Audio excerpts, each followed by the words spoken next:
Hello there, gentlemen. This is Rich Cunliffe, 65 Club member, and I am here today to make my second presentation on artificial intelligence, this time on artificial intelligence, current and future issues. Let's get started. Since 1927, there have been well over 100 sci-fi movies produced globally about artificial intelligence. The term artificial intelligence, also referred to as AI, was coined by computer scientist John McCarthy in 1956 to describe the emerging technologies which try to simulate human reasoning for useful purposes. Tremendous though uneven strides have taken place with AI in recent decades that have transformed our lives for the better, especially in the past 10 years. Most of those 100 movies, on the other hand, such as The Terminator, The Matrix, Ex Machina, and Singularity, create grim dystopian images of the future that dwell on how intelligent machines will take over from humans, enslave them, or eliminate humans altogether. However, there are already genuine and growing concerns from renowned scientists and reputable organizations from across the globe about civilization eventually being at the mercy of this AI technology and about its potential, some say, to cause more harm than even nuclear weapons. We have two cartoons here. The top showing a 1950s, 1960s mainframe computer, and all the way to the right we see a little blue computer chip in the brain of the last figure. Elon Musk and others are working on something called cyber brain interface, where the brain can draw on outside resources such as the internet to enhance their thinking. We're actually reaching that stage now. The second cartoon at the bottom is that of a worker with a toolbox. We are approaching the halfway point here.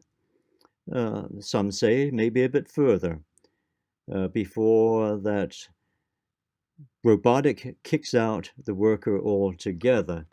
A very simplistic way of viewing where we are, but amusing.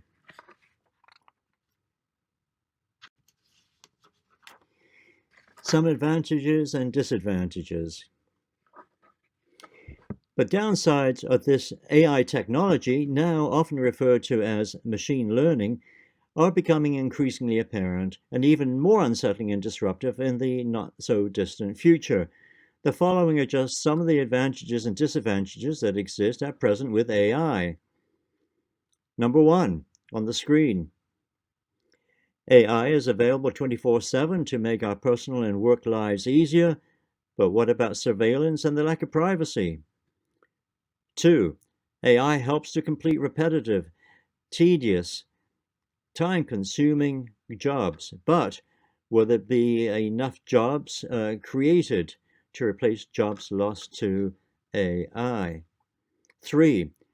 AI reduces human error due to greater accuracy and precision, but can we trust humans' data input to be problem-free and unbiased? 4. AI can speed up production and make decisions faster, but will this result in fewer hours of work and create more reliance on AI decision making?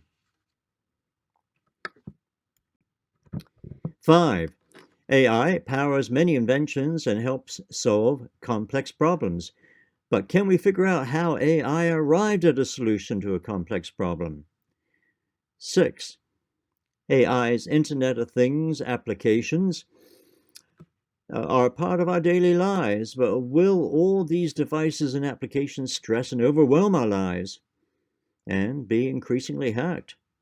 And lastly, number 7, AI can take risks where humans fear to go, but will the military use around the world of autonomous weapons lead to rogue and dangerous outcomes? A major issue with AI today is with the so-called black box problem. A central concern for AI algorithm designers in particular black box algorithms. An algorithm specifies a series of unambiguous steps that perform a particular task or computation, such as a cookbook recipe, a diagnosis, a problem-solving routine. The black box problem occurs with sophisticated multi-layered algorithms. They are powerful deep learning neural AI systems that generate seemingly accurate results that often excel by developing whole new ways of seeing and thinking that can be inscrutable, even to the designers. The black box problem exists in a number of different fields where AI is used, such as taking out a loan or a mortgage, determining how your credit rating was decided, obtaining employment, getting a medical diagnosis, or in AI formulating strategic and tactical military decisions. For AI technology to become common, useful, and trusted part of our lives, it is essential to understanding an AI's reasoning. AI decisions need to be transparent, able to be proved, and also explained in short, accurate, concise statements. Some claim that this is impossible because of its complexity. So on the screen here, you see 3 keys to understanding AI decision making. Again, transparency, explainability, and provability. This is an example of what is called drift. There is the problem of what is called drift, in which the data used in an algorithm decays, as you see in this series of photographs, decays over time, becoming less accurate, less relevant, and less dependable in its output. Drift needs to be continually tracked and corrected, involving much time, effort, and money to ensure AI data is kept current and that outcomes can be trusted. I'll skip this one. Unlike earlier AI systems that were trained the traditional way by handcrafted rules, some of today's sophisticated machine learning systems now use thousands or millions of examples that can take days, weeks, or even months to train a software model. This was taken from my first presentation. It shows the average time allocated for AI programming tasks as a percentage of the total programming. And this is from January 2020. It's a long process and very expensive. So the time, effort, and money, programming a new algorithm, along with the constant care of updating an existing one, can be in the millions of dollars. Take the case, for example, of GPT-3, the amazing generative pre-trained Transformer-Series 3, a language generation tool made public by Elon Musk's OpenAI artificial intelligence lab in the summer of 2020. This article states an AI breaks the writing barrier. This is from the Wall Street Journal, August 22nd, 23rd of 2020. Programmed with an immense 175 billion parameters or cyber neurons, GPT-3 is capable of producing human-like text on demand. GPT-3 can write, given a prompt, its own poetry, its own news articles, its own short stories, songs, press releases, interviews, and will be able to design websites, improve chatbots, and prescribe medicine. And it can write fiction in the style of famous writers: Hemingway, Emily Dickinson, Allen Ginsberg, Tom Sawyer, Charles Dickens, and so on. If you don't like what it has written, then keep clicking on GPT-3's Generate button until it produces a result you do like. With this staggering 175 billion parameters, The number of GPT-3's neurons is 10 times greater than its predecessor. That is 2 times the number of 85 billion neurons in the human brain. And the Wall Street Journal article states, shocking experts with its ability to use and understand language as well as humans. Well, on the 14th of January, just announced, there is now an advanced form of this GPT-3 put out by Google, which has an incredible 800 billion parameters or cyber neurons.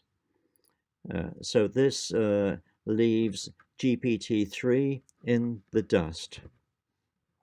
But then there are many problems with these types of incredible cutting-edge technologies that typify the obstacles associated in many fields of work with advanced AI programs.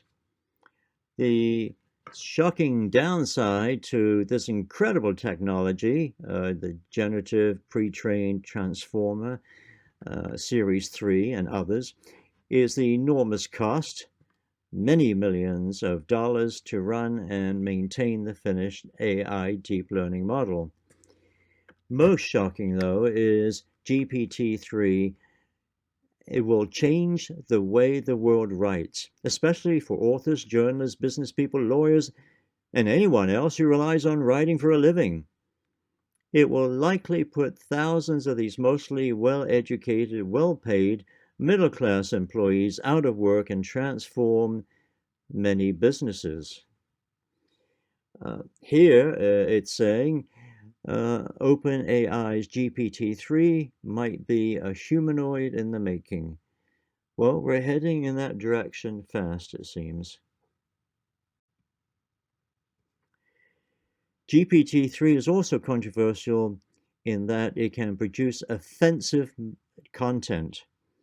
Because the input of 175 billion or 800 billion parameters is so extraordinarily big and largely unsupervised, it is exceptionally difficult to keep pace with monitoring and screening the content of these AI programs.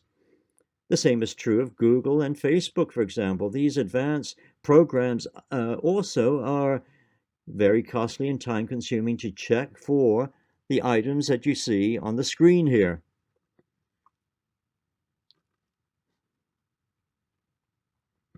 The 1996 Communications Decency Act, considered by some to be the most important law on internet speech, was an early attempt to address these issues. The one-sentence-long Section 230 of the 1996 Communications Decency Act was crafted so that website owners could moderate their sites without worrying about liability. Some of you may have seen the 60-minute segment on January 3rd of this year, 2021.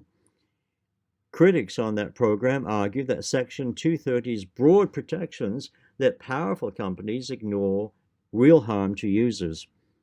Both Presidents Trump and Biden have wanted to revoke this corporate protection, but for different reasons. Congress has been reluctant to revoke Section 230's broad protections.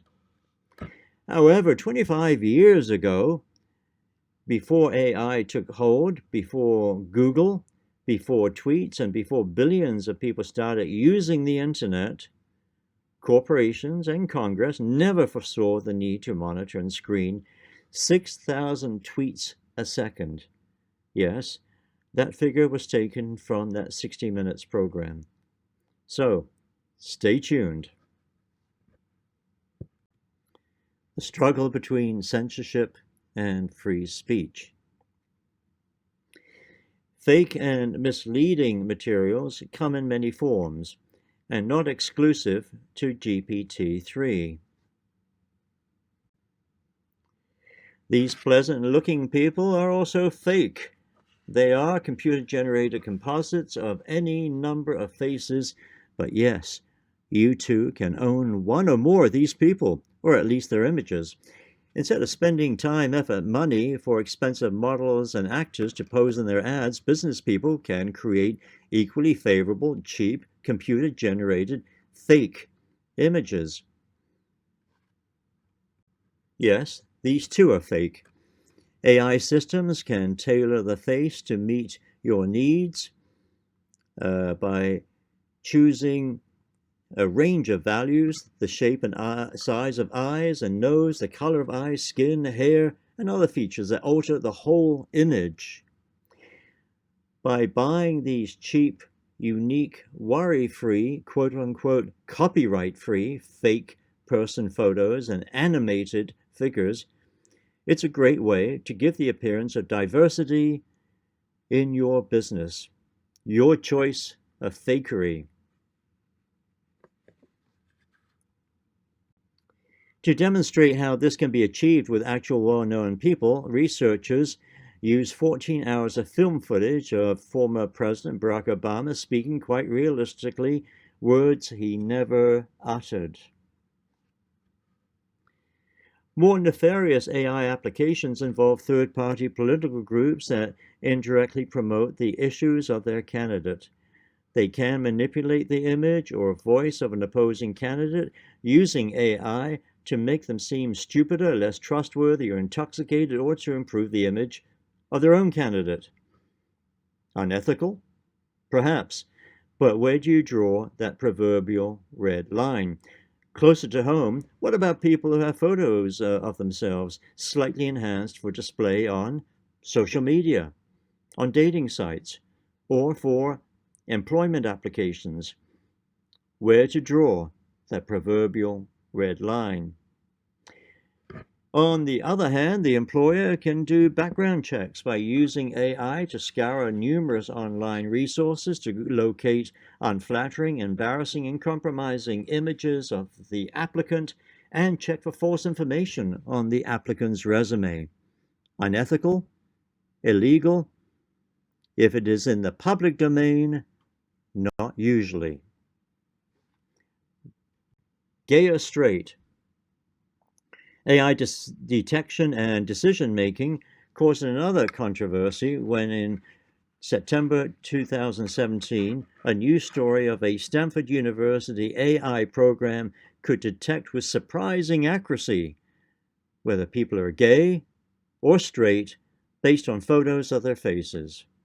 The study found that AI computer algorithms could correctly distinguish between gay and straight men up to 91% of the time, and women up to 83% of the time. The research was based on a sample of more than 35,000 facial images that men and women publicly posted on a US dating site. The AI technology was never made available to the public for use, but gay and lesbian rights groups bristle at how the study may be used for abusive purposes. Critics of this technology say that it is only a matter of time when some homophobic authoritarian governments and fundamentalist religious groups around the world will begin identifying and punishing people, or worse, based on the findings of similar AI algorithms. AI recognition programs can now identify you in many ways besides your sexual orientation or your fingerprints. AI can now identify you by the veins in your finger, by your face, even when masked, by your voice and speech, by your handwriting and text, by the palm of your hand, and by the way you walk. Also, a prototype has been developed by the military for a biometric car seat that will be capable of butt recognition. Yes, that's your backside being able to be recognized. Imagine the butt recognition database for that. There's also a laser that can identify your heartbeat or cardiac signature from as far away as 2,000 yards. being developed by the military. Invasive, intrusive, perhaps, but it's a new reality. On this slide, it says algorithms could track people using the 36 million microbial cells per hour that each human emits. And this is put out by Wikimedia Commons. Yes, even tracked by your microbes. And you can be recognized by the way you walk. Gait recognition, it says on the screen here, identifies humans in video footage by detecting their stride, and the software is already being used by the Chinese government to monitor people. If you're concerned in your daily life about fully protecting your identity and privacy and being less recognized by these invasive AI technologies, it is probably too late. Artificial intelligence has enabled corporate and government entities to gather considerable databases on most aspects of your life. This unwillingness of privacy-concerned Americans to cooperate with health authorities in the name of defending their right to privacy undermines the collection of useful data for AI processing necessary to make informed decisions to flatten the COVID-19 curves. Nonetheless, there are legitimate concerns, especially when some authoritarian governments, such as China, are using the pretext of monitoring the virus to more closely track the movements and contacts of their citizens in stealthy ways. Now, past cyber attacks have targeted mainly information technology in America.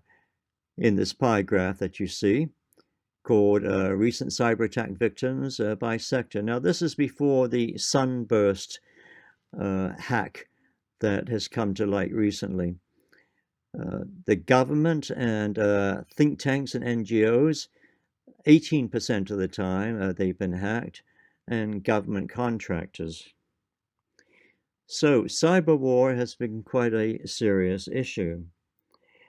Cyber war hacks from foreign entities such as China, Russia, Iran, and North Korea are also ongoing.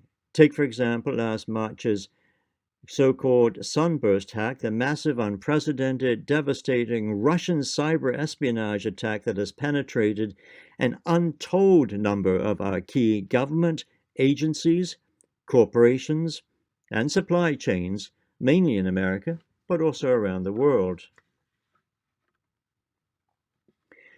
The extent of the scope and magnitude and damage done by the booby-trapped data gathering software hacks that took 6 months to discover may never be completely fathomed.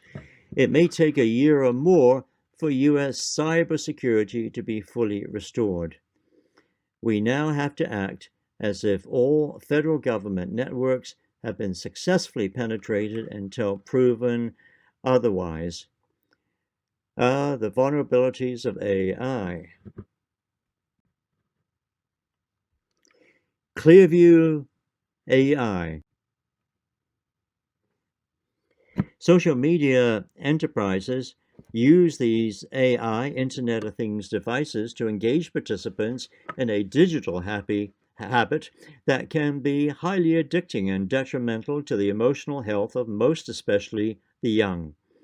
The average American smartphone owner compulsively checks their device 65 times a day and clicks, taps, or swipes their phone on average 2,617 times a day. This according to smartphone addiction statistics, slicktext.com, December 2nd, 2020. Too addicted to your cell phone to drive safely? Then you might want to use www.addictioncenter.com, or in future use a driverless car.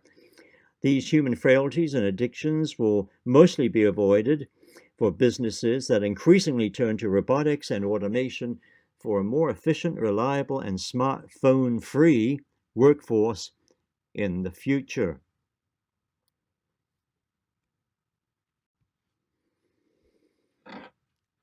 Here are the advantages of those robotics.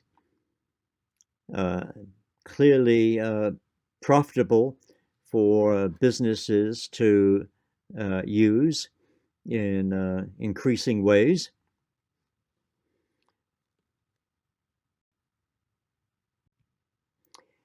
And this article I came across, scientists warn AI means job losses in every profession, including the oldest.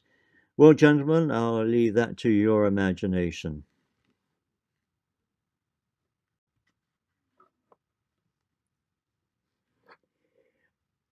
On the other hand, the effort to create driverless cars illustrate the limits of today's AI. Unusual circumstances that experimental driverless autos encounter are hard to anticipate and train for. Driverless vehicles being tested did not handle unexpected situations well. This is why Elon Musk, the boss of Tesla, an electric car maker who in 2015 had predicted a completely autonomous car by 2018, still has not reached his goal in 2021. This quote that you see here by Stefan Zeltz-Axmacher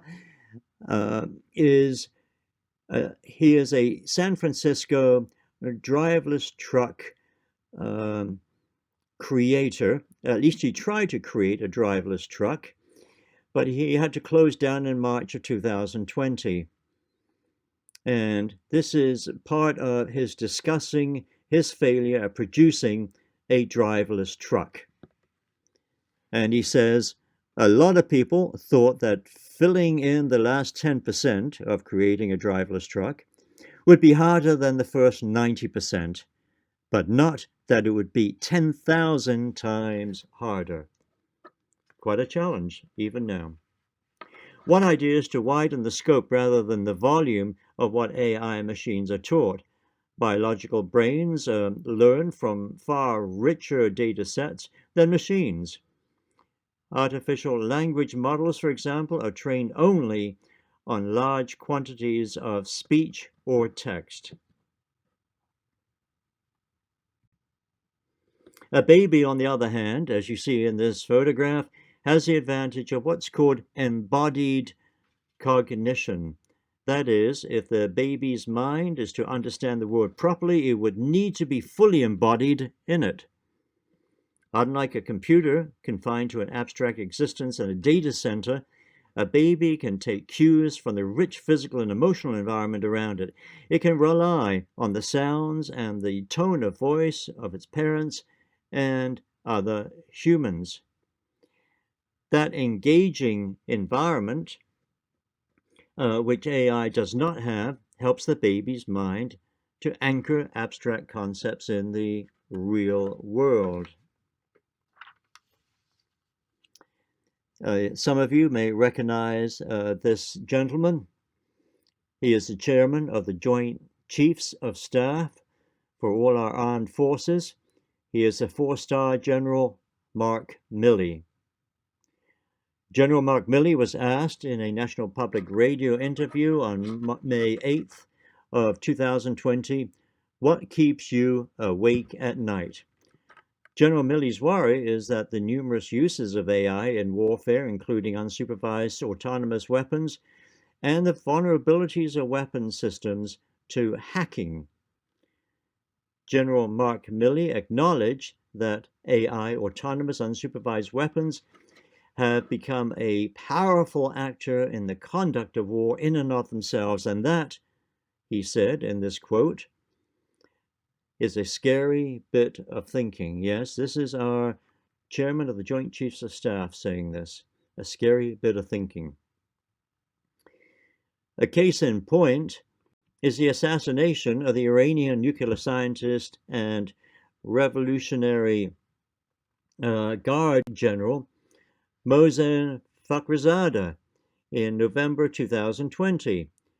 While being escorted in a convoy of security vehicles, He was killed by a satellite-controlled uh, intelligence mounted, by a satellite-controlled machine gun using artificial intelligence mounted in another vehicle. So precise was the machine gun that it spared his wife sitting 6 inches away from him. The gun-mounted vehicle then promptly blew up, destroying much of the evidence. Now, we don't know what nation was responsible for this assassination, but gentlemen, it's certainly a good example of chutzpah. In November 2019, the U.S. National Security Council on Artificial Intelligence reported how AI systems may reshape the balance of power as dramatically as electricity changed warfare and society in the 19th century. Many scientists worldwide have been warning of the dangers that AI poses in all spheres of life now and into the future if allowed to go unregulated.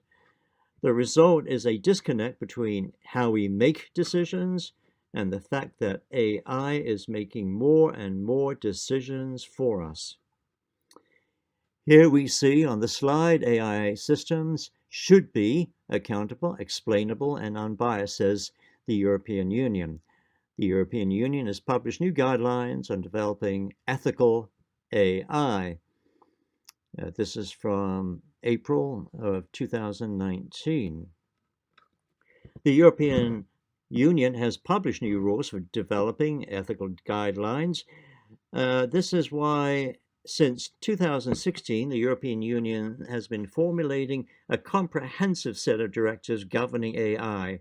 These regulations, known as the General Data Protection Regulations, were to have been enacted in 2018, requiring any decision made by a machine to be readily explainable or face fines that could cost corporations like Facebook and Google in the European Union billions of euros. But the European Union has found itself stymied by trying to define what constitutes a satisfying explanation and exactly how these explanations can be reached.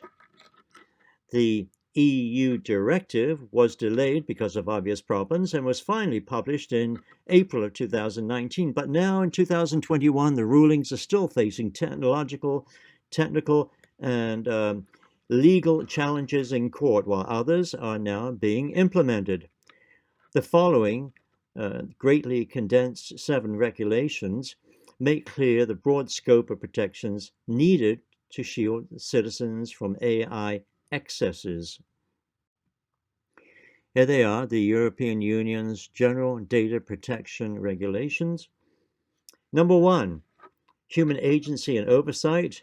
Humans should oversee every software decision. That sounds utopian. Number 2, technical robustness and safety. AI should be secure, accurate, safe from attack. We haven't succeeded so far, especially with this sunburst attack, in doing that. Transparency.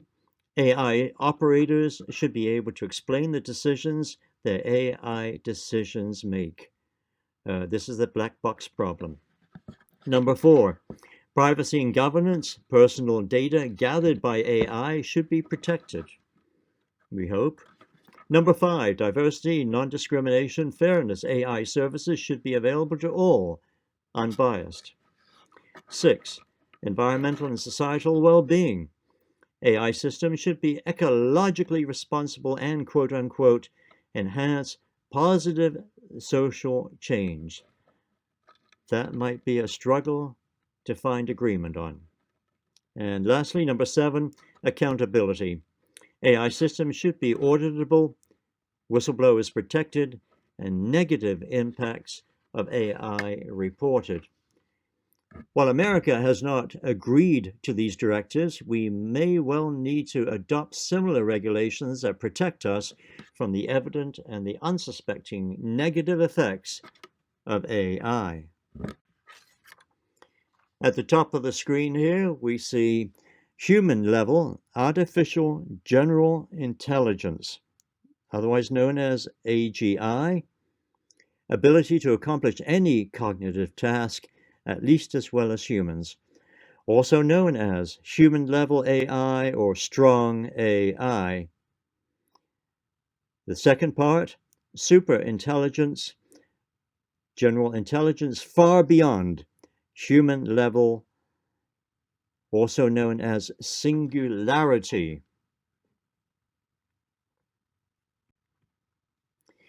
Singularity has been described as the moment when a civilization changes so much that its rules and technologies are incomprehensible to previous generations. Singularity is considered a point of no return. It now refers to a period of extensive, rapid scientific and technological change when we achieve artificial superintelligence. In other words,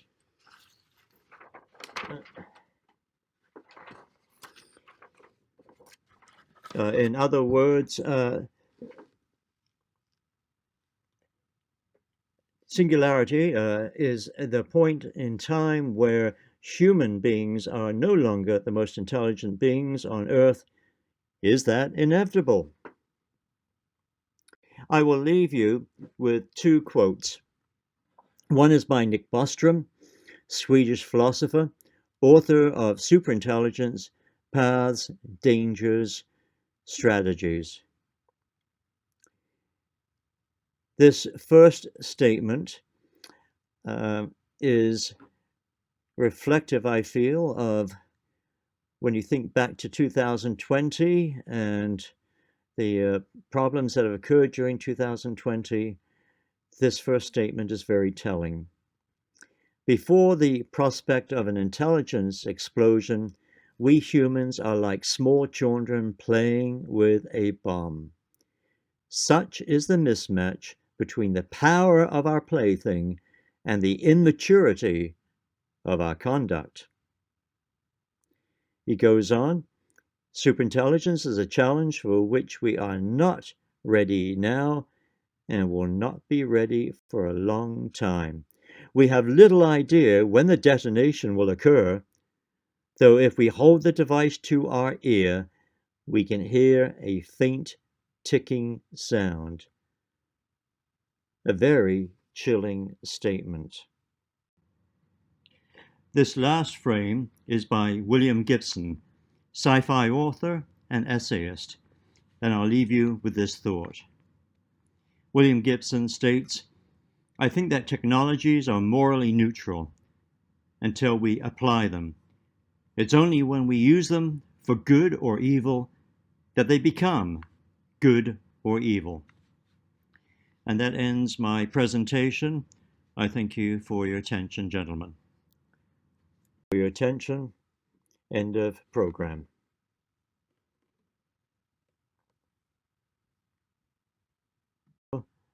Some questions here if you wish to view them. Okay, good day.